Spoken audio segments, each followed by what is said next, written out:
right, so lesson number 3 of the squat. At this point, you should understand and kind of start feeling when your feet are consistent and stable.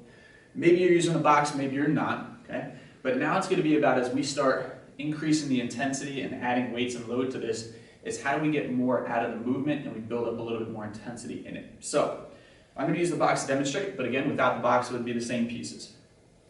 As a quick review, number 1 rule was pinky toe, big toe, and that heel. Those are going to remain stable the entire time, okay? Step number 2 we talked about was getting our hips to lead the motion, okay? So now today the focus is going to be a little bit more on the upper half of the body and how we're going to get power coming up. So we're going to talk about bracing the core, and then we're going to talk about spreading the floor. Those are going to be our 2 pieces to really make this a strong squat. When we talk about bracing the core, what that means is, right, everybody's body has the ability to do this stuff, but if we're getting power from the legs and we're holding a weight up here, any movement we have here is what's going to resort to that back pain and throw off our movement. So we want to learn how to stabilize all of this in here. So everything from your head down through to your hip is going to stay a straight line through the entire motion of our squat. The way we're going to practice this is really pretty simple in the beginning. We're going to stay up nice and tall. We're going to take a big breath in, and then when we exhale, what you'll see is you'll feel your abs turn on a little bit, and you'll feel your ribs come down, okay? That is the position I want to try to hold. So even though I'm talking now, I kept that down rib position, and that's going to be my active core position, right? So as I breathe, and as I continue to move, I'm going to keep that constant tension just like if you were holding a plank on the ground. That is what we mean by bracing the core.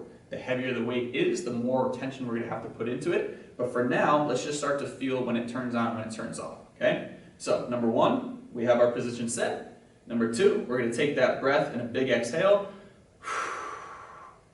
We're going to keep those ribs down and keep that little bit of tension. We're going to place those hands on the hips. We're going to pull down towards that box. And the last thing we're talking about is we come up and we drive our shoulders to the sky while maintaining that brace is going to be this idea of spreading the floor. Spreading the floor is the idea of if you're standing on 2 glaciers, right, and you're trying to break them apart. If you just stand where you are and you had those feet planted and you imagine trying to spread the carpet or move it out, in the beginning you might not feel it as much, but with practice you just start to feel the hips wake up a little bit more. Keeping the feet braced and getting this is what's going to help you really get power from your hips, from your legs, and allow you to not have the shaky knee syndrome, which is going to lead to the pain there. Okay? So, to run through all the points, we got our feet set and our 3 points of contact. We took our breath, boom. We have our core braced. We're moving through those hips, and as we drive those shoulders up, we spread the floor. Okay? Put all those pieces together, get better and better at it, and that's where you're going to build your squat.